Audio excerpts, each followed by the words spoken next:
berkejar-kejaran sambil melompat ke dasar sungai.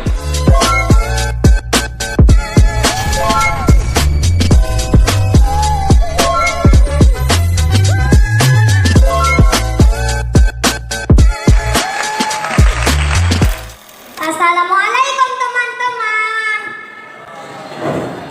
Selamat siang Dewan Juri. Apa kabar semua? Sudah pasti sehat kan? Nama saya Zafran Aldifari, kelas 2 SD. Saya berasal dari SDIT Darul Arqam. Kali ini saya akan bertutur yang pastinya seru dong. Cerita ini diambil dari satu legenda yang berasal dari Kecamatan Lembah Malintang dengan judul Muaro Batang Sikobo. Sungai Sikobo berada di ujung Gading, Kecamatan Lembah Malintang, Kabupaten Pasaman Barat. Sungai ini berhulu dari Gunung Malintang, daerah Situa yang berada jauh di sana. Sungai Sikobo juga merupakan salah satu sungai terbesar yang berada di Kecamatan Lembah Malintang. Airnya yang jernih dan bersih terasa sangatlah sejuk mengalir di bawah jembatan gantung yang merupakan peninggalan yang sangat bersejarah buat kita semua. Hampir semua penduduk yang berada di pinggir sungai menggunakan sungai ini untuk berbagai kebutuhan seperti mencuci, mandi, mengambil pasir, batu, ataupun mencari ikan untuk memenuhi nafkah keluarga. Ikan di sungai ini sangatlah banyak, makanya sebagian penduduk ada yang bekerja mencari ikan dan hasil tangkapannya dijual untuk memenuhi kebutuhan keluarga. Canda dan tawa anak-anak pinggir sungai hampir setiap saat membuat ramai suasana Batang Sikobo. Berenang kian kemari, berkejar-kejaran sambil melompat ke dasar sungai, dan sesekali muncul lagi ke permukaan sungai.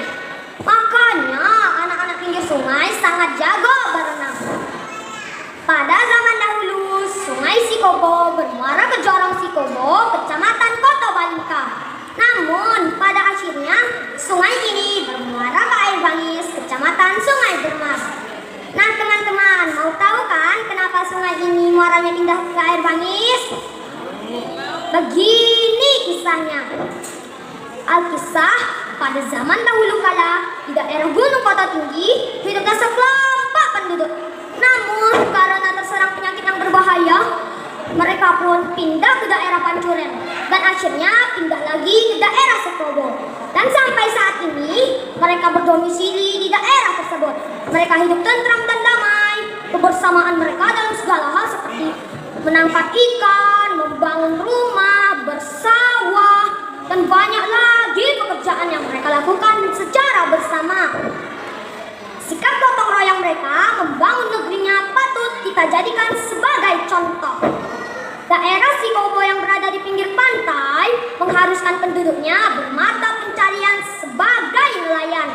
Walaupun ada juga sebagian kecil bermata pencarian sebagai petani, yaitu bersawah. Air untuk mengairi sawah mereka berasal dari aliran Sungai Batang Sikobo. Pada suatu hari, terlihat dari kejauhan sebuah kapal besar hendak merapat ke pinggir pantai. Pemuda yang sedang berada di pinggir pantai melihatnya dan berlarian memanggil penduduk lain. Hai uyang kampung, lai kapal godang tiba. Uyang kampung, mana awak koto pilawui? Teriak seorang pemuda. Mendengar teriakan pemuda tersebut, mereka pun berlarian ke tepi laut sambil bersembunyi di balik semak-semak. Tot, tot, tot. Terdengar suara klakson kapal. Tak lama kemudian kapal tersebut merapat ke pinggir pantai dan turunlah lelaki tua dari kapal yang disebut penduduk Rajo Bajanggui Ume. Pandangannya menyapu ke seluruh daratan Sikobo. Wahai para pengawal, lepaskan 2 ekor ayam jantan ke daratan ini. Apabila berkokok, berarti ada kehidupan di daerah ini. Perintah Rajo Bajanggui Ome. Baik tuan, jawab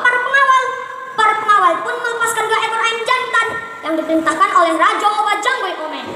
Setelah menunggu beberapa saat, terdengar suara ayam berkokok. Kokorang kokorang.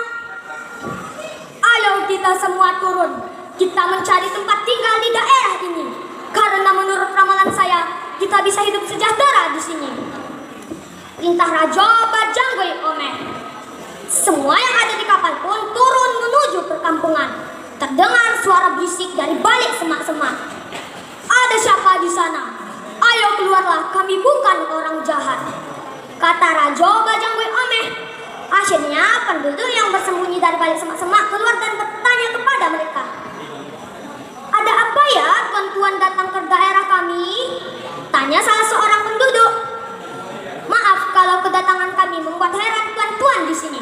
Kami datang dari negeri seberang, hendak meneruskan hidup di tanah tuan-tuan. Bolehkah tuan? Tanya Raja Bajanggoy Ome. Kalau memang kedatangan tuan-tuan hendak mencari rezeki di sini, mari kita bersama-sama membangun negeri ini, jawab penduduk tersebut. Sejak saat itu, penduduk Sikobo semakin ramai. Mereka hidup rukun walaupun berasal dari daerah yang berbeda-beda, sehingga masing-masing penduduk menguasai bahasa yang lain. Pada suatu hari, terlihat dari kejauhan seorang lelaki tua berpakaian kumal tertatih-tatih menggunakan sebuah tongkat. Sekelompok pemuda yang melihat Pak Tua Kumal itu sambil berbisik-bisik. Bolehkah aku minta secangkir air minum di sini? Tanya Pak Tua Kumal. Wahai Pak Tua Kumal, tentu tidak ada secangkir pun air minum untukmu, jawab salah seorang pemuda. Kalau memang secangkir pun air minum tak dapat ditemukan di sini, kalian akan rasakan kesulitan air. Akan aku pindahkan Muaro Batang Sikobo ini ke air Bangis, teriak Pak Tua Kumal itu sambil menarik tongkatnya dari Muaro Batang Sikobo menuju air Bangis. Mengetahui perbuatan pemuda tersebut, ketua adat yang berada di daerah tersebut sangat marah karena perbuatan pemuda yang tidak sopan terhadap tamu yang tidak diketahui asal-usulnya itu. Pemuda tersebut sangat menyesal atas perbuatan jahilnya. Nah teman-teman, dari cerita Zafran tadi dapat kita ambil hikmahnya, yaitu yang pertama, gunakan sumber daya alam dengan baik. Yang kedua, berperilaku sopan terhadap siapapun. Yang ketiga, jangan berperilaku kikir dan kasar terhadap siapapun, karena setiap orang yang berperilaku jahat pasti akan dapat ganjarannya. Sekian dari saya, Zafran Al-Ghifari. Wassalamualaikum warahmatullahi wabarakatuh. Waalaikumsalam warahmatullahi wabarakatuh.